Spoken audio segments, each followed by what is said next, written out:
No be do. So we've established how I look at this leadership framework. And something that I want you to understand is that with this system right here, when I've employed it in the past, and what I've seen and what I've observed in organizational trainings is that most programs get it completely backwards. Most leadership development programs, they always start with the do.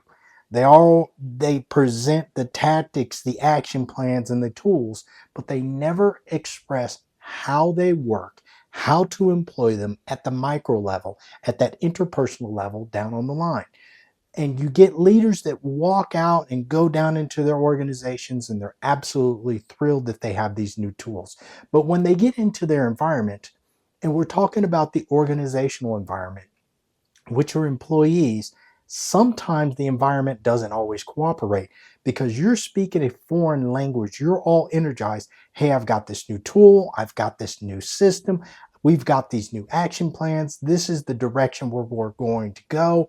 But no one truly explains the knowledge behind it and the why you're doing it. And that right there causes some tension and some conflict inside of the organization. And you have to be able to build that foundation. You see, here's the right sequence. This is why I always put the no first.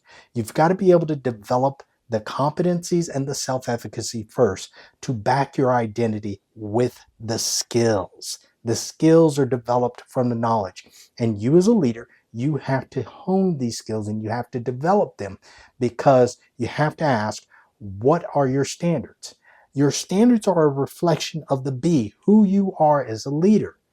Because before you can advocate for others to do something, you have to go back and you have to say, what does my creed, my personal creed, my organizational creed as a leader, how does it say I'm going to show up? And when we talk about showing up, we're talking about your behaviors. What are your behaviors going to show? Because the do is going to carry the weight of what you know. And in very comfortable times, it's absolutely impressive. You are going to shine bright like a diamond. And that's because everything is just fitting in alignment. However, your do becomes invisible when it becomes uncomfortable, when you have conflict, when you have pushback inside of the organization. Leadership is built upon knowledge. Leadership built upon knowledge is different. It truly is different because now you have a leader who's a subject matter expert. Now, please understand, there's levels to this game. I truly understand that there is a hierarchical system and not every leader is going to be a subject matter expert at every single level. However, that subject matter expert down there at the lower levels, that's the leader of that technical system. And you have to employ that individual with a support system efficiently and effectively because it is the standard that holds whether anybody is watching or not. That subordinate leader that is the subject matter expert, they got to understand that you're not always going to be watching them, but they have a standard that they have to adhere to. And that is what is so important about the know, the be, and the do.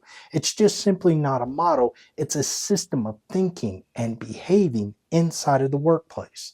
And that's why I've developed this championship leadership model to be able to help individuals out to understand the importance of the know, that technical knowledge and how to employ it tactically.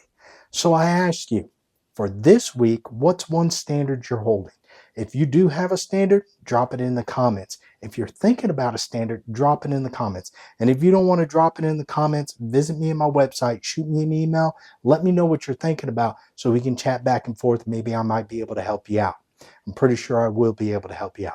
Follow along Mondays, Wednesdays, and Fridays, and let's see if we can push these 3-day a week standard raising exercises. Let's see if we can push them beyond 120 days. I want to see how far we can go with this.